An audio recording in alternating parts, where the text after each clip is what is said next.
Welcome to Midday Treat with NAZ Elite, a monthly podcast in which I chat with HOKA NAZ Elite team members, and you'll get a behind-the-scenes scoop on their training, racing, and everyday lives. I'm your host, Eric Senseman. You can find our monthly podcast on SoundCloud by searching HOKA NAZ Elite, and you can learn more about the faces behind the team by visiting their website, nazelite.com, their Facebook page, Northern Arizona Elite, or their Instagram and Twitter, both at NAZ_Elite.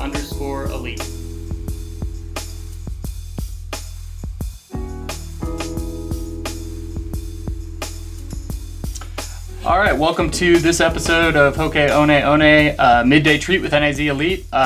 This is a good one. This is a really good one. If you're watching on YouTube, you can already see why. If you're listening, let me introduce our guests. I got Coach Mike Smith, what's the official title? Director? That's right. Director.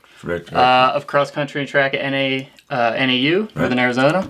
And of course, Coach Ben Rosario of NAZ Elite. Gentlemen, welcome. Thank you. Thank you for having us. This is going to be a good one for me especially. I'll kick us off with a few quick stories here. I've got some history with both these guys. Ben and I are from St. Louis, same place. I wasn't a runner growing up in St. Louis, but I knew who Ben Rosario was, which speaks to, I think, your level of influence in the town of St. Louis. I believe you. Yeah. So didn't meet Ben until we were out here in Flagstaff, but yeah, we got some history there, growing up in the same place. And then Mike Smith, I ran my first marathon in 2007 in 3:37. And I got Mike's email address, and Mike responded to my email, which still baffles me to this day. But I ended up running quite a bit faster my next marathon. And Mike wrote to me after when I told him, and he said, "Hey man, you could be good at this." And first person to say that. So that's cool. I didn't know that. That's cool. Yeah. Right. Awesome. So personally, I'm very excited about this. Nice. But yeah, let's get you two, likewise, have quite a bit of history together. Let's take it from the top. The Flow Track video of your workout in 2007 at Camp Verde, a classic. Oh, wow. That's a classic. Yeah, we all know. Now, how long had you known each other or been running at that point? Well, with each other? Mike was out here. So he had picked up and moved and come out here to be a part of Greg McMillan's Adidas McMillan Elite team. Yep. And I had reached out to Greg in 2006 as well about perhaps working together and having him coach me. I was back in St. Louis. I had left the Hansons very amicably, of course, but was still trying to keep my running going. And he said yes to that, which was great. And then as we started working together, I was running pretty decent. And so he thought it'd be a cool idea for me to come out before the Olympic trials, which were in the fall of 2007, and do a little stint out here with Mike and Brett and the guys. And so I came out just for 3 weeks, but yeah, I got to know Mike and a few of the others and got to experience Flagstaff, which ultimately was the biggest thing to come from that trip. Right. Because it certainly didn't pay off with the trials, but it paid off later. Anyway, that was that's my story. Yeah. Yeah, that initial period is really special to me. 2006, 2007, it was like, I don't know. I think the running community wasn't quite what it is now, and those of us out here then, it was everything was just new. It was think of your first time in Buffalo Park, your first time in wherever Camp Verde, all that stuff was new, and so the figures at that time, the people running, and the coaches, all that are really important in my relationship with Flagstaff. That's a special time for sure. Yeah, absolutely. So in other words, it was a fairly new. You guys didn't really know each other when that video was taken. In particular, we're putting this in the notes, in the podcast notes, so everyone can go watch it. Oh boy, nice, awesome, great, thank God. But you two had not been training together for all that long. No, but I think that we had a fairly similar history. Sure. Both running college pretty good but not great, trying to make it, busting our butts but not quite as talented as some of the other crew that was up here. Yeah. And I don't know, I think in some ways maybe that's ended up helping us later on, perhaps. Sure. I feel like there's like a special bond between that like 217 to 220 type guys who are like, we're all kind of like, maybe we don't say we're all like, no, none of us are making the team, but we're like at the, I don't know, some of those guys, like salt of the earth. I mean, they work so hard. It's such an honor to be at some like the trials. And so there's a special bond, I think, between us. So you don't necessarily have to know each other like super well, but you have great respect for the journey that, it takes to be at that place. So, I want to talk about that next. The fact that you were at a high level, but maybe not the highest, and then ultimately you became coaches, and what role that experience played, I guess, in evolving into a coach. Like, was it necessary that you be at that level as an athlete in order for you to be the coach you are today? Yeah, I think. There's so many people that are in coaching that have a background in running. I mean, I think most people in coaching have some background themselves in it. There are some exceptions, of course, but I think one of the real dangers in coaching is what I call autobiographical coaching, which is to coach just the way that worked for you. And I think one of the more success you have, the more certain you are about maybe this is the way or these are the workouts. It's real dangerous, right? Because we know everyone is different.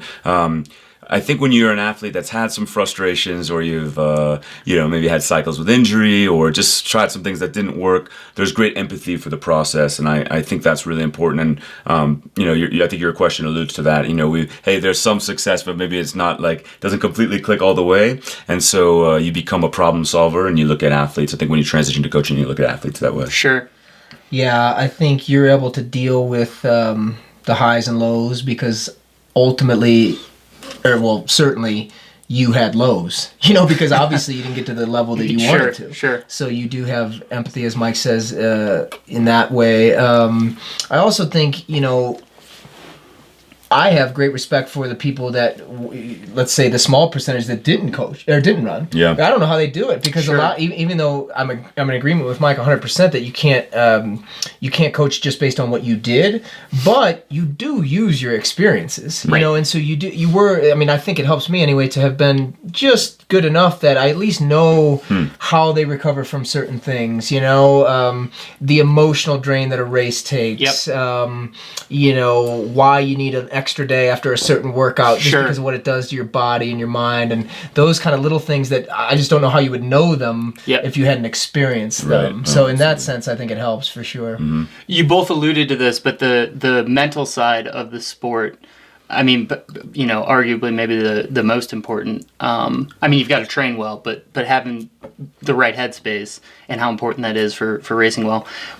Do you think that, Ben, I'll start with you. You mentioned the small percentage of folks that coach that haven't had that experience. Do you think that having gone through that mental process allows you to shape an athlete or instruct an athlete in a way that you wouldn't be able to had you not gone through that yourself? I think it helps for sure. Yeah. You either way, no matter what your experience was in running, no matter how good you were, how not good you were, how little you ran, you still have to be almost a reader of people. And you have to be able to have this sort of innate ability to kind of understand each athlete to an extent and what makes them tick, and those are the little things that are just difficult to explain, I think, but for whatever reason, good coaches seem to be able to do that. Right. It's kind of like a poker game in a little ways, a little bit, So, I think. What's your question exactly? Well, I just wonder what role your own experience from the mental side of things, what role that. I think you learn from your own mistakes, probably more than anything. I think that's what gives you a big head start because right away you know what doesn't work. You know all these things that don't work. Totally. Boom, you got those. Even down. if they seem like they should work. Those you got. So you start a lot. I think you're a lot farther ahead in that sense because you know what they shouldn't be doing, shouldn't be thinking, what's going to mess them up, what's going to overthinking, overanalyzing racing, all that kind of stuff. You already made all those mistakes yourself. So in that sense, when an athlete comes to you and you start seeing that stuff, you can nip that in the bud because you know for sure that doesn't work. Yeah. And then you can go and figure out what does work. Yeah. Yeah. What do you think, Mike? Yeah, I've I've said this for a little while now, but I really, the deeper I go into coaching, I think the most important quality is empathy, and I referenced that earlier. Yeah. But it's this ability to kind of just imagine what an athlete is feeling, or imagine what they're thinking, and or how they might be looking at something. My population is just a dash younger and a little bit earlier on in the journey than maybe Ben's. Right. And so even more important to imagine sort of the early pieces of dealing with expectation on a younger athlete, and imagining what that feels like, or sort of putting yourself in that place. And I think once you've had those experiences yourself as an athlete, I was having a conversation today with someone about all the things that I thought should work as an athlete, about like basically just pushing harder, going way deeper, like holding like white knuckled on to my own running. And so I can identify that in other athletes and young guys whose intentions are totally good, super high commitment, but that they haven't mastered that balance quite yet. That's really going to actualize their best athleticism, and all that is important, I think, to go through. Sure. Because I think, like I said earlier, there's some things that, like, logically to us, we think should work, right? Pushing harder, whatever that might be, maybe that should add up to more benefits or more results, and sometimes in our sport, it's not quite like that. Right. Right. Well, that kind of leads nicely into the next thing I wanted to discuss. Or that we wanted to discuss. But when it comes, you obviously are coaching at a collegiate level, but you also have experience coaching outside of the collegiate level. Ben, I guess I don't know your full history. Obviously, now you're dealing with post-collegiates. Of course, just about everybody except collegiate athletes. Okay, to everybody. Although except, you could argue that because our coach was very hands-off in college, I did a lot of the organizing of the off-season workouts for our college team when I was in college. So, yeah, no, I've kind of seen a lot. So similar to, well, how do you think, are there differences between the two, between coaching, let's just say professionals, and coaching collegiates in terms of your approach? I think one thing, I look at we're prescribing training. Training is a purposeful stress. We're purposely prescribing a stress. There's this element with the college athletes, which is a non-moving variable of stress, which is their students. They're in class. There's this piece that doesn't budge. Right. There's post-collegiate athletes that work part-time and things like that, maybe, or have their own children, families that. We look at the elements of the purposeful stress that don't budge. So when I'm looking at an athlete that I'm going to coach, I know on the college side of things, that's this massive piece. Like, hey, guess what? We're going to be in class. We got tests. We got finals. We got papers. That I have to factor into what I'm doing. Like, sure. If about once a week, I got to say to myself, like, quietly, like, all right, Mike, they're college kids, and they're not professional athletes, and I know that would probably be a big difference from.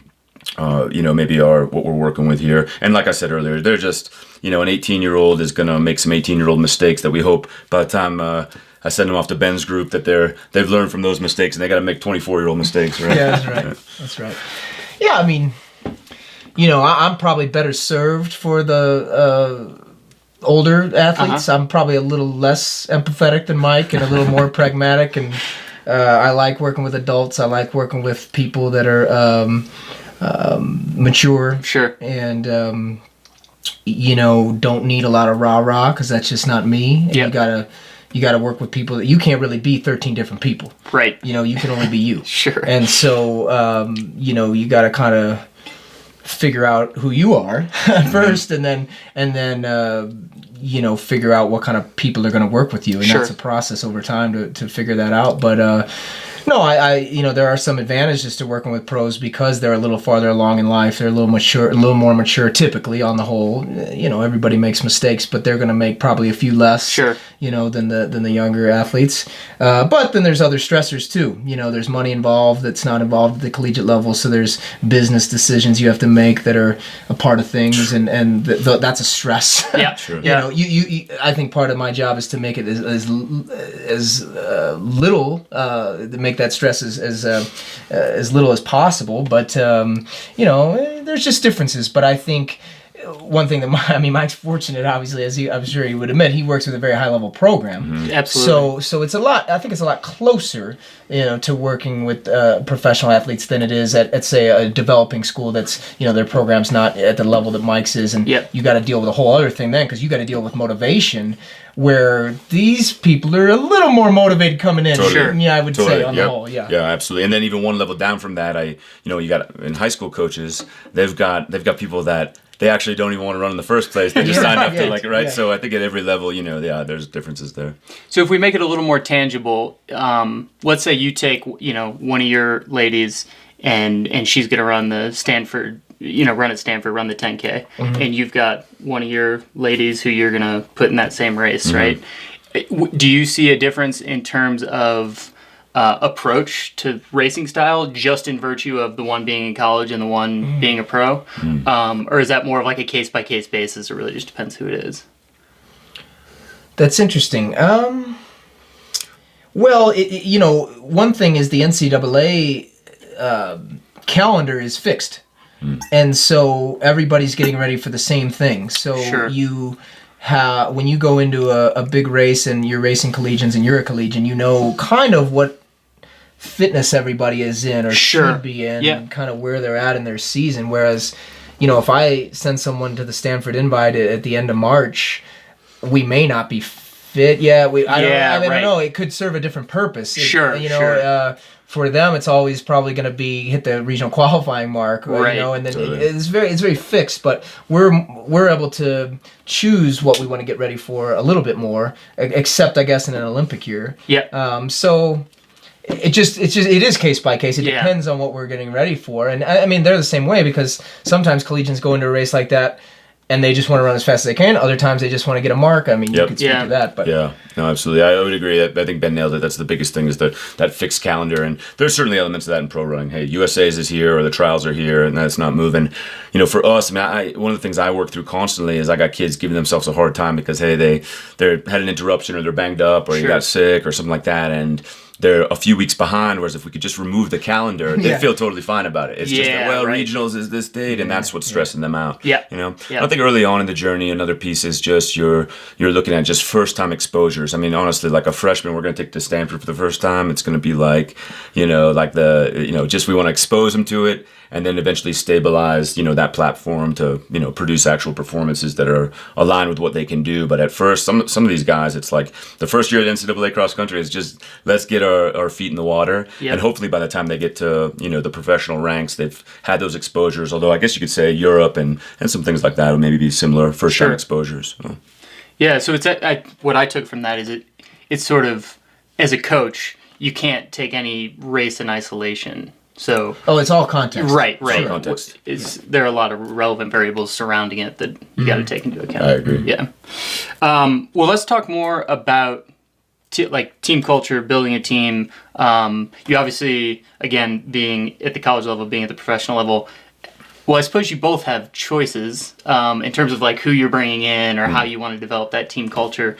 But what I guess talk about what that's like for each of you, and I guess we'll see some similarities or differences. Sure.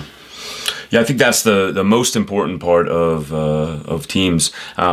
Some of the NAZ elite athletes came and spoke at our high school camp this summer, and that was a question I had for them is, at the point that they're on Ben's team, they've been on high school teams and college teams and maybe another professional team, but they've been on lots of teams, and so they can identify at their age, what makes a good teammate? What's a good function of a team? How do I show up for my teammates? What makes a not so good teammate? And those elements I think are so important. I've seen it everywhere I've coached that you've got lots of physical talent out there, but if you can't find a way to make people work together to actualize that talent, the talent doesn't matter a whole lot. And, you can have everyone wearing the same singlet and the same color ribbon in their hair, and it looks like a team, right? But actually what makes a team, you need a much closer look, and a lot of times that is a really intentional thing thing. It's not on accident. So I think to just look at the technical side, to write some fancy workouts, to dive deep into that aspect, but to not understand the human element is to really miss the mark. And I can say that post-collegiate groups, in my observation, are really, really hard.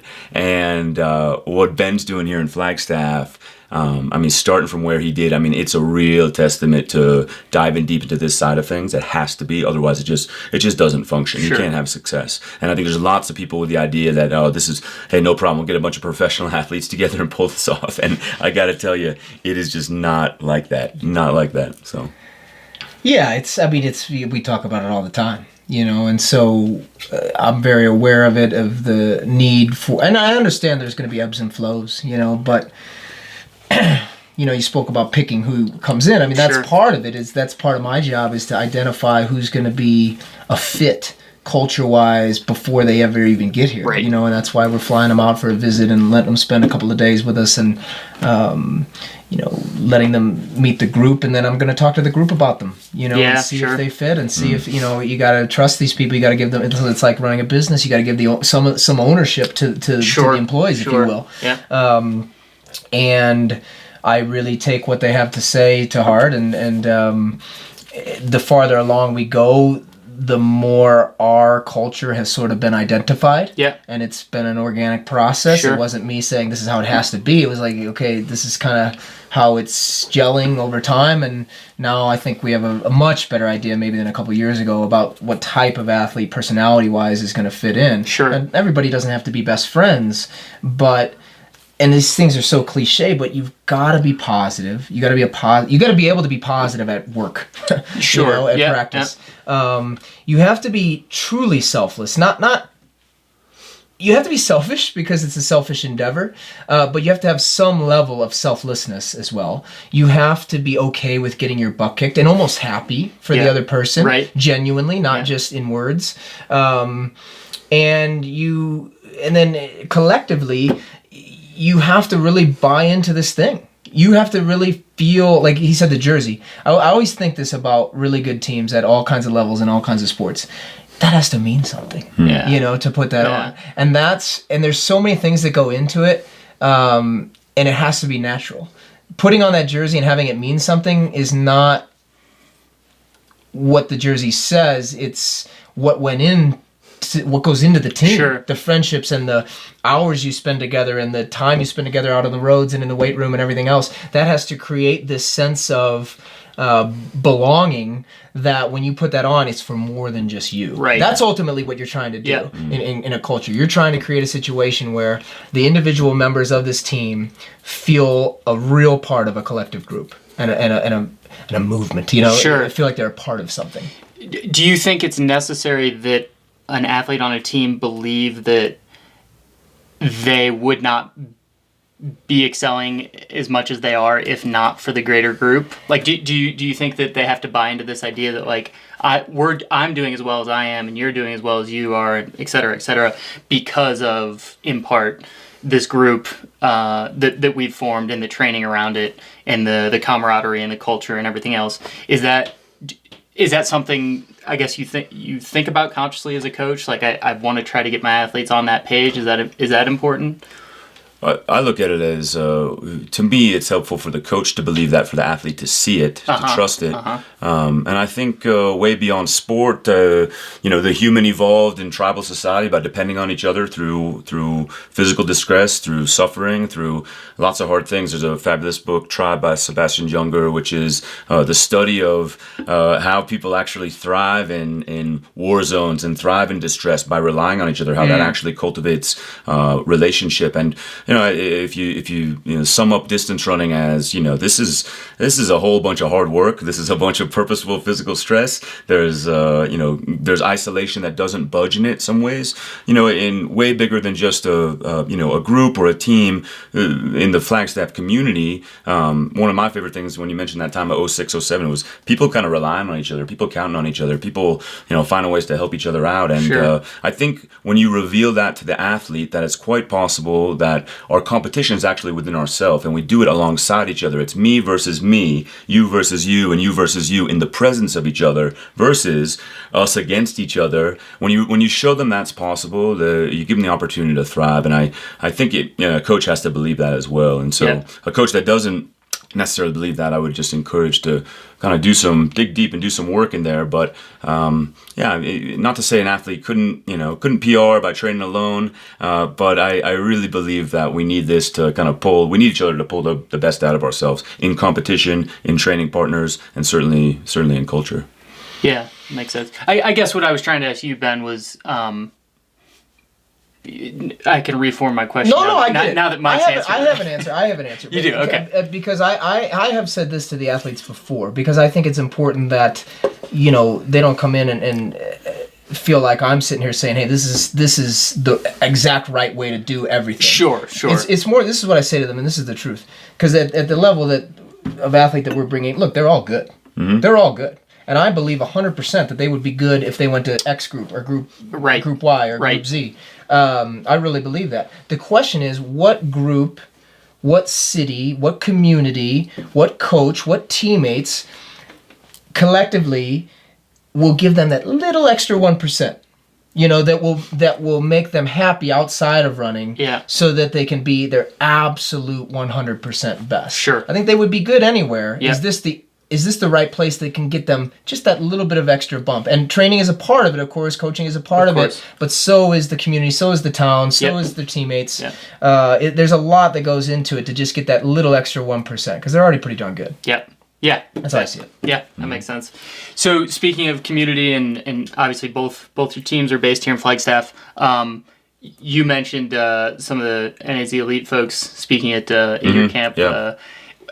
How much overlap is there? How much interaction is there? Like, are the NAZ elite team, do they follow what's going on with the NAU team, vice versa? Oh, we're fans for sure. Yeah. One thing I tell our guys all the time is, hey, to be a student athlete at NAU on that track, you're gonna see, the world's best at any given time of year. I mean, they're in town right now. You got people from all over the place, Olympic medalists, and that's a really cool thing about being an athlete here. It's always been the case here, way before our time. What's different, though, I think about Ben's group, what I tell our guys is, this is our home team. These are the guys, they live here, they work here, they've got families here. That's what's different than someone renting this experience for 4 weeks and taking some pictures in Sedona and the Grand Canyon. These guys are, putting their sweat into the same trails we are 12 months a year, and they've chosen to be here. This is our home team. And I also personally believe that, I've watched what Ben's built here, and I know how hard it is, and I want him to be supported anyway, and support fully from the community,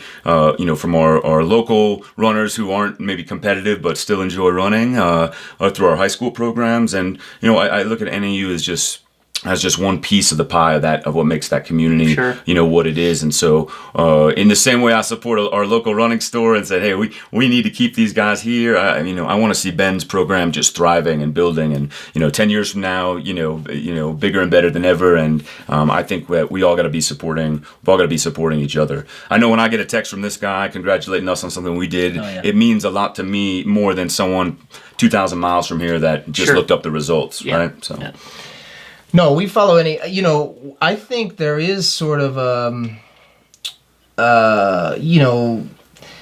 there's something to momentum, right? Certainly. And you certainly can have momentum within your own group, within your own team, but I think there is sort of a Flagstaff momentum as well that happens. And so with the success that Mike's group has been having over the last couple of years with the national titles and the individual national champions and all that stuff, and he said about running the same trails and the same loops and things. I mean, we see that. Everybody sees that, and it helps me, it's like, put it down their throats, but I know I've used more than once, how great Buffalo Park has been for them, and I think I've used the phrase that, hey, these guys basically won the national championship off doing, LT work at Buffalo Park. I mean, that's what it is, and so those kind of little anecdotal pieces of evidence, and with how well they're doing, and understanding I mean, they don't sit there and study everything that they're doing workout by workout, but they know that in general, I think we're doing a lot of the same type of stuff. Yep. And so that's advantageous to me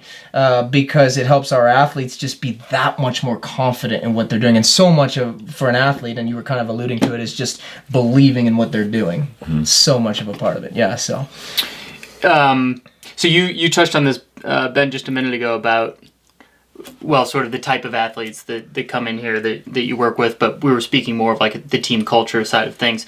But in terms of, I don't know, potential, ability, etc., folks that are coming in both to the NAU program and NAZ Elite, what is your ideal runner? Like Ben Rosario's best possible runner, like coming into your program, like what would that person have? And I guess the same thing for you, Mike, when you're looking at athletes coming into NAU, because there are particulars about where we are, right? Yeah, we're at 7,000 feet. Well, there's physiological things, of course. I mean, typically the people who thrive here are aerobic monsters, as Greg McMillan would say.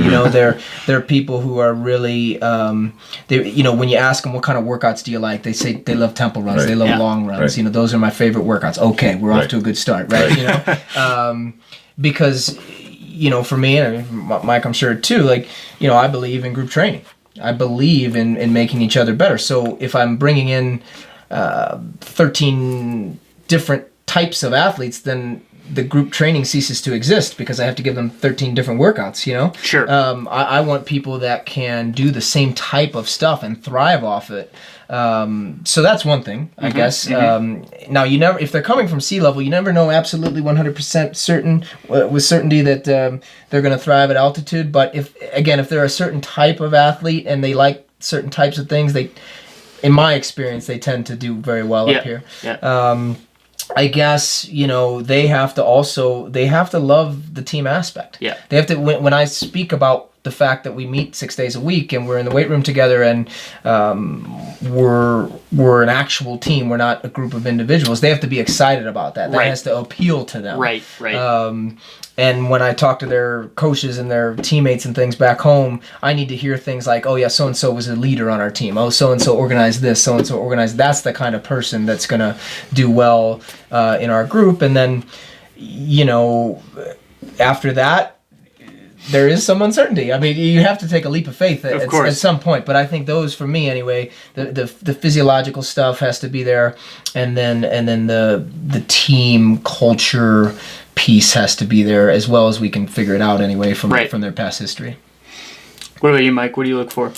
I think really similar answers. We're going to probably engage on an exploration of the aerobic system, and that's one that requires the duration, and so someone that's just not afraid of that big aerobic commitment. There, it's just where we are. It's a natural fit.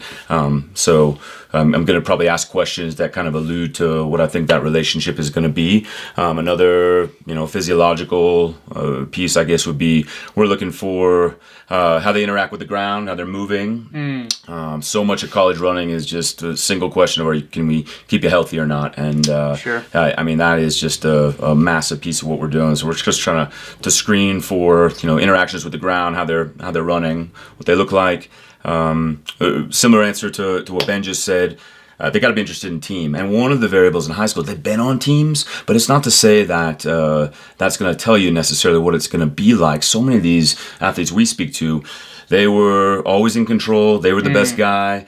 The workout was hard if they wanted it to be hard otherwise, and you're going to plop down into the level that we're competing at in high level Division I, and it's the definition of I'm not going to be in control all the time. Right. I'm going to be, you could be running a great race at freshman NCAA cross country and be in 80th place. Where in high school it was like I was in first or second the whole season, and all of a sudden I got 79 people in front of me. How do I tell myself I'm doing okay? That element of not being in control, of starting at the bottom and climbing a ladder there. I think those are all elements. And I guess another psychological piece I'm watching for is humility. Altitude requires great humility, and it's going to teach you patience whether you like it or not. You have a highly motivated athlete. It's what makes them good. The patience is often not in their strong suit. Yeah. But to succeed in this, to keep going past my program and deep into the years that Ben works with, you are going to have to learn patience, period.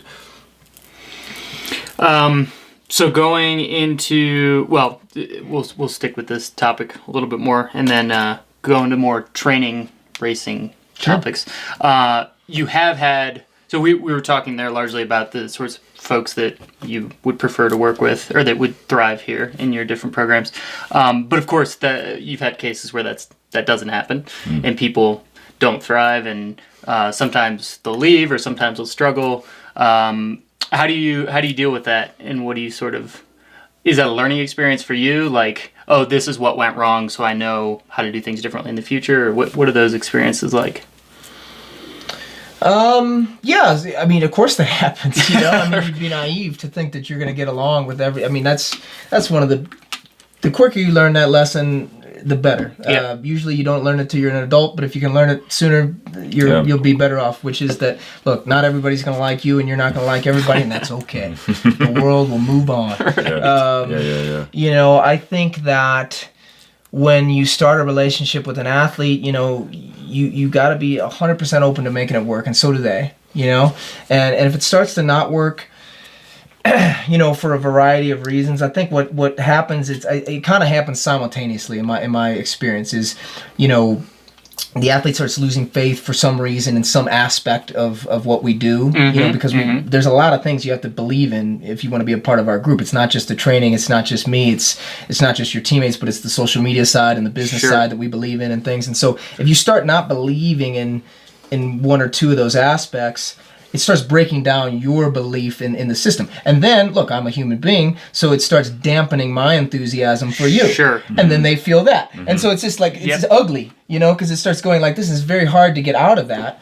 And you try, you know, but if it's not working, I think it's usually some combination of a little bit of a breakdown in belief, probably on both sides, and there's probably plenty of blame. And I think the best thing you can do is address it. And if it seems like it's not fixable, I think you should just move on. And I think that's okay. Honestly, he probably has it worse than me because you're at school and even though I don't exactly know how all the NCAA scholarships and things work, I think there's an expectation that you'll be there the entire 4 or 5 years. Whereas, you know, in the professional world, a lot of times contracts are 1 year at a time and different things, and so there's more chances to kind of part ways. Absolutely. If that's what's best. Yeah, sure. That's my answer. Yeah, I know. I mean, signing up to be a college coach, I'm going to work with a variety of personalities, and you know, I do my best in the recruiting process, our staff, to identify what we know works. Some of that criteria we just went over. Yep. You're looking for, you know, by now I got all sorts of red flags that you know, high school kids are just sending off left and right. Wait, because how many years have you been coaching college now? Yeah, so I'm starting year 7 now. Yeah. Yeah. But anyway, so you certainly, like, so you learn from all sorts of things. You know, one thing is, you know, I'm making a commitment to them way bigger than running, but a commitment to their education. And so I can't just sever a relationship if it's not necessarily going right. And so that's what I think we stay really open to working with lots of people in lots of different ways. Yep. But one of the things that I guess I've learned just in the last couple of years of coaching, which is really hard, and I don't have an answer to it, and maybe someone else does, is we're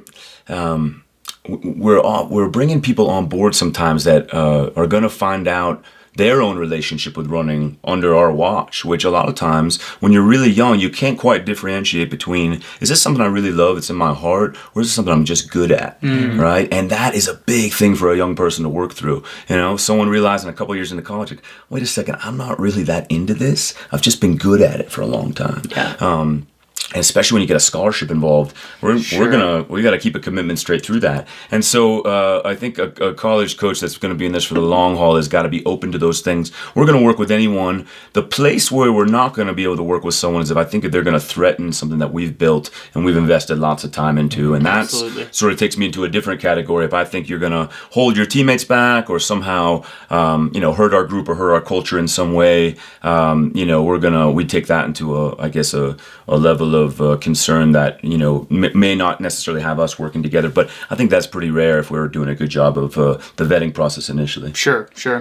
Well, we're going to transition into some training stuff. This is probably a good place to start. Has it ever been the case, or have you found that someone's not maybe thriving because of the training, and that maybe under different stimulus they would perform better, and you're able to recognize that? are you willing to sort of change your approach or alter the way you would typically do things for that person if you see that, to sort of right the ship, so to speak? Oh, it's such a hard question. Well, I think that, of course, as Mike said, you're trying to get ahead of that in the recruitment process. Yeah. You're trying, and I think he said he's gotten better at it, and I would say I've gotten better at it. So you're trying to get it so that that's not going to happen, of course. I would say that, it's so hard because it's hard to, I'm just being honest. It's hard to determine when I think back to some of those situations, was it really that they needed something else, or was it that they wanted something else? Oof. You know what I mean? And and I'm not trying to be... Yeah. It's just tough because sometimes, depending on where they came from and what they've done in the past, they've gotten an idea. The athlete has gotten an idea deep into their head that this is what's best for them because they ran X race after they did X workout or X set of workouts. And you don't want to seem like a know-it-all, but you have a lot of experience to go on, and so. It's just a tough one. It's a tough one. I think there's certainly a couple people I can think of that probably, I think we're probably just better served in a different group for a number of reasons. I don't know. I think one reason it's hard is because if you're a good coach, you believe so deeply in what you're doing. Yes. And I guess you should. Yep. I don't know. You probably should. You're probably not very good if you're constantly questioning your own self. Sure. So, I don't know. I think it's tough. I do think sometimes also relationships just run their course. If you look at all sports across the board, sometimes athletes need a change of stimulus just because that's how they're hardwired. They just need change. Change is good for them. Right. Now I'll say I try to get ahead of that training wise because we do throw in, no two segments are exactly the same. Right. Physiologically they may be very, very similar, but there may be little tweaks and little challenges that they have to deal with that we throw in that are new so that it keeps them fresh. But it's certainly, I'll say this. There was an athlete that we were talking to this spring that even though this athlete was very, very good and had high credentials, I actually didn't think they were right fit for us physiologically. Okay. And so I sort of backed off and focused on the others, even though this athlete had actually better credentials than some of the others. I just didn't think it was fair to that person. Sure. You know what I'm saying? Absolutely. So I can see that, and I hope to be able to see it before it ever comes to us. Anyway. Ben, you brought me on to ask the hard questions. I'm not a softball host. Yeah, that's right. You're throwing them at us. Let's go deep. What do you think, Mike, on that same topic? Yeah, I think if I was a professional coach, I would say I would probably be right where Ben is as far as that. Hey, this is what we do, and there's lots of other options out there for you. This is what we do here. When I'm dealing with people where I've made a commitment way bigger than run, but they're talking about their college education and this. I've just got this other level that I can't just say, hey, this is what we do, So my adaptability I think has to take another degree because I have an obligation I feel to them to give them a positive student athlete experience for their 4 years, and that's the commitment we make, and that's, believe me, when we make that offer to bring them on, I take that in like, hey, this person might need X, Y, Z. I recognize you're asking about the physical training. The place where we may not have a match, we might realize it is when people want different things from the team culture, or we don't have a good match there. Mm-hmm. And that, to me, sometimes is a man, you bring someone on board and they're just not interested in team. It's probably not going to work for us. And those are viruses that it's just not. We got to try to be really upfront about and look for other options. It hasn't happened that many times to me, but I really respect the coaches out there that are able to say this isn't a good match, and let's help you, not hold you back, but let's help you go find some place that is a good match. They're 18 to 22 years old, like they deserve that, and I think that's a big difference. We'd probably say about kind of our professions and our groups that a place that I've got to be adaptable. I will agree with Ben that I think it is a much deeper question as to, why someone thinks they need something. And a lot of it you'll find is just confidence and safety. This is where I'm gaining my confidence. Sure. This is where I feel safe. And part of my job is, on a much larger level, sort of making them question those boundaries as a young person anyway, way beyond a workout. Sure. As far as, this is what I need to run my best. And so I look at that initially as a teaching tool. Yeah. This is a bragging on Mike from Coach Hines. I was talking to Coach Hines, and he was so complimentary of your ability to get a couple of the athletes to move up in distance, which is a big challenge at the college level, and at our level as well.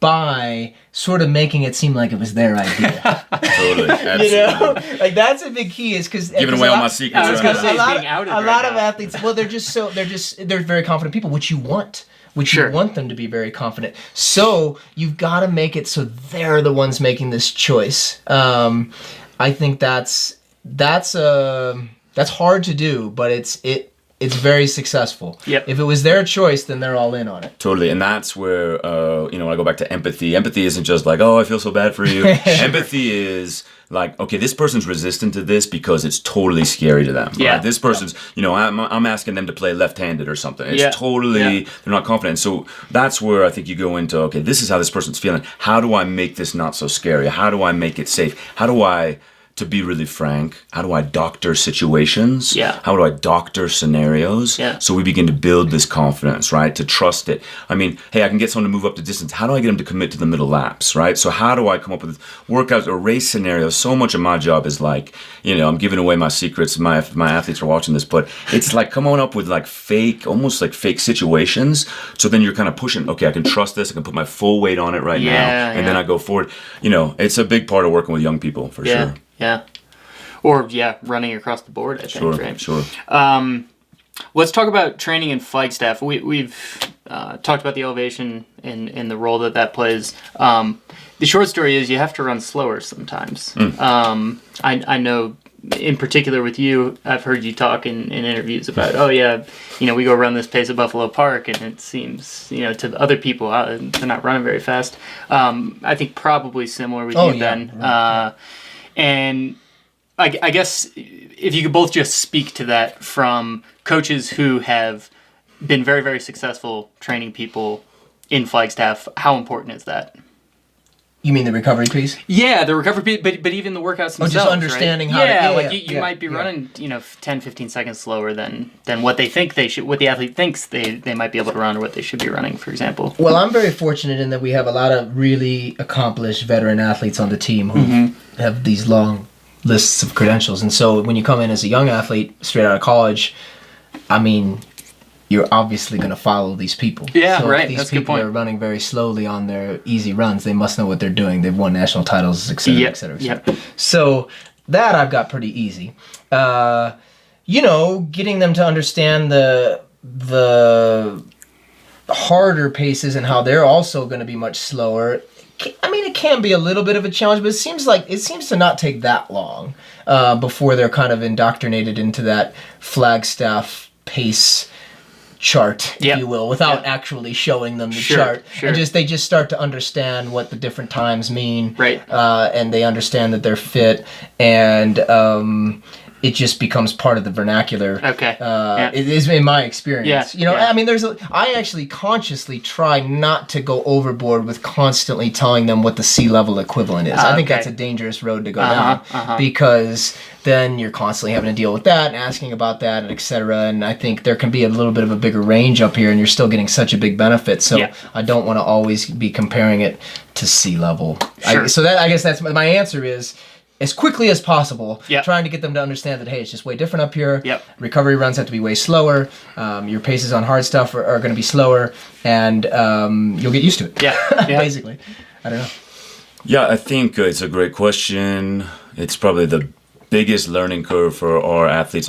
We got freshmen coming in just a couple of days, and this is exactly, we're about to enter I'm going to have this talk, they're going to look at me and nod and say, get it, and then we're going to learn the hard way. Right, okay, that's exactly what's about to happen. Remember, I just said that. Okay, it's two things for me. It's like I call it humility to altitude. There's a variable about what we do that is Mother Nature. It's not going to budge. Closest comparison I've found is like in big wave surfing, the ocean is this variable that is always going to be the trump card, okay, to the athlete, right? And so they learn to work with it, with humility to it, not try to out-muscle it, right? The wave will always win, right? So if we can look at altitude that way, this is 7,000 feet. This is not, this is big stuff. Physiologically, there's people that will tell you like to go a whole lot higher than this is, it's too, you can't recover enough, right? This is about, this is about it right here. And there has to be an element of humility there to what we do. And just like the grain of wood, if you learn to work with it, with the flow of it, you can actually harness it. Yeah. And it's going to help you. That takes wisdom and great maturity, great patience. The other thing I think is to really, we don't need our kids to be like physiologists, but to have an understanding of the aerobic system. Yeah. Of like the aerobic system is going to be developed off of duration, not necessarily intensity. There are specific intensities we use. This is where the Japanese have got it nailed, right? Of just, the ceiling to our intensity, right? The ceiling to our duration is going to be intensity. So if we're just doing everything hard, at some point we've got a limitation to how much we can run, all right? And the age I have them at, we want to explore building the aerobic system with duration, time on feet. Can we safely build that volume? Well, if everything's at 6-minute pace, guess what? At a certain point, we can only run 60 miles a week or whatever it is. When people really master an understanding of answering, and we say we do this, we say, you should be able to answer what we're doing in training all the time, right? But I literally mean heading out the door and starting an aerobic run and being able to say, what am I trying to do here? I'm trying to make an expansion into the development of my aerobic system. Well, that's not going to be by intensity. That's going to be by duration. And that gives you the confidence of answering, the why and really trusting what we're doing. Sure. Our older athletes that have mastered it, it looks like nothing special if you watch it. Yeah. I remember last year we go out on Waterline Road and I'm on a bike with fluids and on Waterline you can like look ahead and you can see for a mile. Sure. And I look up ahead and I watch the order that they're coming down and the people up in front are either people that have been in college for like 10 days or freshmen on like recruiting or high school kids on recruiting trips. And these juniors and seniors, keep in mind people that finish second and third in the NCAA or run 13:21 are like in the back. And they have a mastery of, where this run fits into the total volume. Sure. So I think a real understanding of what we're trying to accomplish is really key. Yeah. Giving you confidence in running a little bit easier. Yep. And Mike, you worked with Jack Daniel very closely. For what, 4 years? Was it 3 years? Jeez, yeah. Oh, wow. 4.5 years, something like that. Yeah. And I don't, Ben, I know you're certainly privy to his training philosophies, and I'm sure you know him, and to some capacity. Sure. Okay, yeah. Mm-hmm. So there's certainly, and I think you both use some of that. There's some everybody science. Does to an extent. Right. Yeah. But we talked about this, Ben. There's an art to coaching, right? Mm-hmm. And so you've got to. I suppose there's two sides. There's the science and there's the art, and they kind of come together. But yeah, is there anything on the non-science side, more of the artistry that you've been doing lately, or that you kind of tap into that maybe is different than other people with your program? Some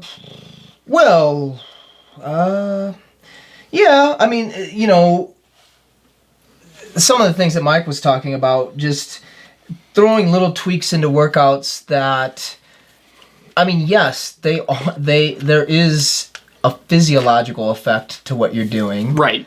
But there's a mental side to it as well, getting them to believe that, hey, I did this, so now I'll be able to handle this. Sure. I saw Mike doing a workout with the crew close to NCAA champs, and they were doing miles on the track or 800s or something, but each 100 was, they were alternating hundreds. Okay. 16, 20, 16, 20. Yep. I thought, that's brilliant, because that's not that hard, but it'll really get you to believe that you can handle the pace change. Yes. Right. And so we have been throwing a little bit of that in over the summer, and then we're going to throw more of it in on a more difficult basis this fall as a couple of people get ready for a couple of marathons that are going to be a little bit more back and forth and tactical. So things like that, and look, Jack Daniels or Pete Fitzinger or whoever's written books, and a book has to be science. It has to be a chart. Sure. That doesn't mean that Jack or Pete or any of those guys are actually like that when they're actually coaching something or someone, Good point. Even a guy like Steve Magnus, who has this, who I know fairly well, he has this, reputation of being so sciencey, but actually if you speak to Steve, he's just as much art, if not more. That's a great point. If not more. So I think some people, just because they've written a book, get a rap as a certain kind of coach. But no, I'm definitely, like more gut. I understand what's going on, but I understand, the need to create belief in what you're doing as well. And then briefly, Mike mentioned the Japanese, and I skew that way, I think, in terms of the marathon training we do, for sure. If not overall philosophy, but just that belief that the aerobic system is where you can make such huge gains. I mean, real tangible gains. The heart is a muscle, capillaries, building extra capillaries, expanding the mitochondria. These things actually happen. And so I'm just, that's the basis for everything scientific-wise. Sure. And then I'm just, just little tweaks. Yeah. It's almost like every good manager in baseball, they're obviously going to look at the numbers, but they know when to take a picture. Of course. It's a feeling. Of course. And you make mistakes as well. Right. But, then you learn from them. Yeah, right. I don't know if you have anything to add there. Like, it's not like those guys you were mentioning, those juniors, seniors finishing second, third at NCAAs who sit back on those runs, down waterline or wherever. It's kind of like they understand, like, the artistry. Like, there's a reason for this run. It's not to hammer at the front. Yeah, and you're really trying to teach that. I guess, some places I've been playing with just in the last couple of years. One thing is being up here the last 2 years in Flag, and I know Ben uses this as well, but I've done way more fartlek than I ever have before. And when you're a coach initially that wants to control everything, fartlek drives you crazy because I can't measure it. Right. But man, it's really teaching a feel, teaching a sense of just what on and off feels like. Yep. I think is truly raising their intuition and intelligence, which sometimes is countered by the GPS watch and some of those things. And then I guess purposeful places where I remove the coach, purposeful places where I don't tell them what to do, or I'm not accessible to make a decision, being very purposeful about where I remove myself to allow them to grow and take the ownership of it, which is exactly what happens inside the race. Like for someone to say like, I didn't kick because I didn't know when you wanted me to kick or something like, like no. Like it has to be an instinct and a feeling. Sure. But that's an instrument you have to develop. Yeah. And so, I think sometimes we think good coaching is doing more of that when actually we have to get out of the way to let them grow in those places. Right. Yeah, 100%. As the years go by with an athlete, the race talk is less and less. Yeah, it's quicker and quicker. Yeah. As our athletes get to the point now, we're getting closer to the trials, and so much of it is about racing. Sure. And so a few more workouts where we're quote unquote letting it flow a little bit and letting them make the decision on what's right for that day and for the end of that workout. Based on how they're doing, and not scripting things to the letter quite as much. Just finding areas where they can take a couple chances, and because we don't race as much, so if we're gonna practice taking chances, we have to do it in practice. Sure. I think I've been guilty of scripting too much in the past, so I'm trying to script a little bit less here and there, finding spots where we can let it go a little bit. Yeah, very similar. So we're getting close to the end here of our time. So I want to bring it back to you guys before we, finish things, or as we finish things up. First, you guys mentioned training together back in the day, 2007. And you had kind of some similar histories in terms of your college careers, etc. What do you think is the best, if you were to go head to head back in the day? What was like the distance that would have you guys like equal? I don't know. Like, was the marathon the best? I don't know all of Mike's PRs. I know that I wouldn't have wanted to race him in anything over a marathon because I never did any of that. He did Trans Rockies and all that kind of stuff. Right. Okay. Nothing on the trails, nothing over a marathon. That's for sure. That's fair. I don't know. We were pretty similar in the marathon, I think. I ran 2:19. Okay, yeah, I ran 2:18:53. Ooh. So okay. pretty Yeah. So that might have been the distance. Oh, that would probably be the closest. Yeah. I Yeah, don't know, but I don't know what. You know what's we did funny? We short referenced stuff. that workout that we found. It's like, I guess, so one of my kids found that, and he comes in the office. He's like, "Man, you were heel striking all over the place." And yeah, it's funny. That's great. Yeah. So We had limitations. Yeah, that's fair. right. That's right. How about now? This was directed at you, Mike, from Aaron Braun, but I think it's applicable to both of you. But the question he asked was, what would you run on the NAU track today? I don't know if he meant a 5K for a mile. Okay, for 1 mile. What do you think you'd have in you? Like today, like left this podcast. Well, we give you, you can get the proper setup. And feel good going into it. Yeah, let's see. Based on my current aerobic fitness of running 4 miles a week. Yeah, right. No, yeah, I could give you a good. I think I can give you a good 5:20 mile. Okay, Yeah. that's respectable. Yeah, and that's about what my marathon pace was back in the day. So I could give you about one of those. Yeah, you don't lose that. Yeah. It's tough to lose that Right. marathon pace. What do Well, you I think, would Ben? probably get too carried away and pull something. Right. Well, you still do some track workouts. Every once in a while, I do. Actually, yeah, this I goes would up like to- to believe that I could go under 5, but Yeah. it would be tight. Yeah. Okay. Yeah. That's fair. We'll do just a couple quick questions, quick answers, finish things off. Biggest asset as a coach in one sentence, let's say. Listening. Listening or a word. Belief. Belief. Okay. What's the thing you struggle with the most as a coach? Oh, mine is. You could explain a little more. Mine is this phenomenon in psychology called imposter syndrome, which is you're like, man, everyone else has this figured out except me. Yeah, that's for sure. At this level in the NCAA, man, like all these guys, they know what they're doing. I don't know what I'm doing. That's for sure. What it is. Two cross country titles. I know, it's Change that? crazy. It's crazy. Yeah. Oh, I'm too internally cocky to have that issue. No, I God struggle with. I mean, Being too cocky, maybe. no. Honestly, I mean, I just want it so bad for them. So you just. I don't know. I guess it's You not a get bad emotionally thing. invested, maybe. You get emotionally. very serious I'm degree. so emotionally invested that when something's going wrong, it's very difficult for me to handle internally. Sure. Yeah, I mean, behind the scenes, Yeah. Mike, if you weren't a coach, what would you be doing? Yeah, I think I would maybe teaching or something working with people. Yeah. Ben?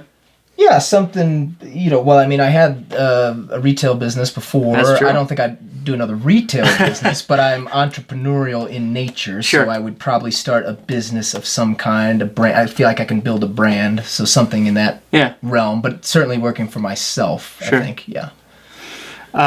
Mike, what is the thing you admire most about Ben?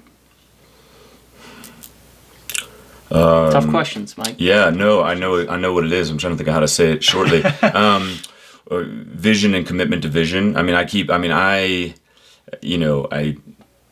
these groups are really, really hard, really hard. Yeah. From a business standpoint, to keep these things going. It's funny. I have this. One of my favorite bands is Pearl Jam, and they did this documentary like when they hit their 20-year anniversary. And Chris Cornell is like, "Hey, you know what their greatest accomplishment is? They stayed together for 20 years as a band, right?" And managing people, keeping this.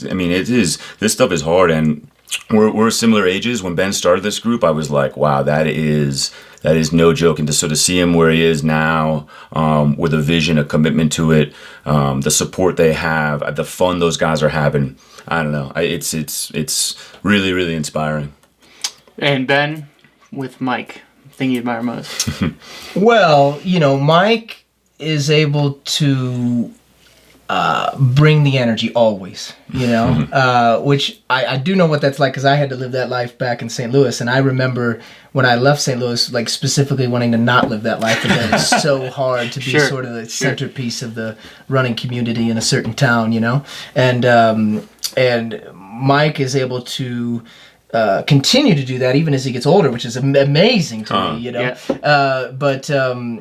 No, I mean everybody likes being around Mike, and that's who you want to be around. You want to be Sure. around people that raise the bar in terms of positivity and energy for those around them. Yeah. And I think even though he's very good at the nuts and bolts, and he's talking about his ability to listen and all these things, I think the reason the athletes follow him is the same reason that the community follows him. It's because they like being around him, and it's sort of a hardwired thing that's hard to explain and hard to mimic. Fabricate, You either yeah, have it or yeah. you don't. Right, There's right. the great Prefontaine documentary and that Jeff Johnson says about some people have it and don't. And some people don't. He had a lot of it. Yeah. And that's what Mike's like. That's good. Okay, final thing. Best thing about Flagstaff, Mike. Flagstaff in a world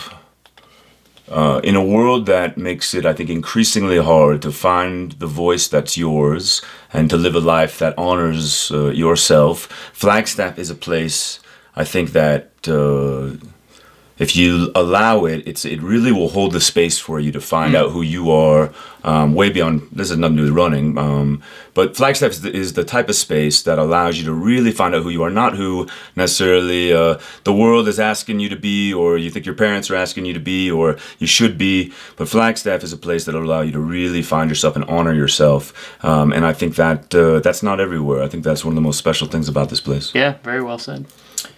Well, the coach nerd in me wants to talk about the elevation and the ability that we can go down in an hour to 3,300 feet. It's This true. is These are big. These are big things. Very, very unique place.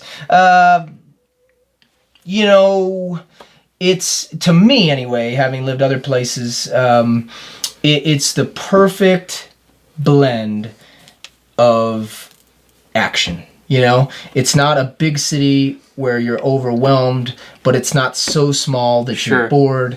You're able to do just about everything you could want if you're a young, active, not even young, if you're an active person, but you're never. It's not claustrophobic here. Right. You you always feel very free here, free to make your own decisions. Sure. Free to do what you never. Nobody's ever in suits here. It's weird to see somebody walking down the street totally. in a suit. Out of place. Yeah, they seem out of place. It's a very the tone here overall is it's exactly what you want when you go into a meeting or when you go into anything like that has any sort of typically a formal atmosphere. Yeah, right. Here is more informal, so it's just, for me, it's the perfect place. It's how I like. I don't want a job where I have a suit. I haven't had that type of job in a long time or ever, and I've always been in jeans, and so I fit in very well here. Yeah. And that's it's just my kind of town. Yeah. Also true. Well, we've been here chatting with Coach Ben Rosario, Coach Mike Smith, about all sorts of things. Hope you enjoyed. It has been a pleasure from my end, so thank you both. Thank you. Thank you, Eric. All right, guys. All right. That's it. Woo! It gets hot up here, doesn't it? Let's get hot. You did it. Yeah. Quite warm.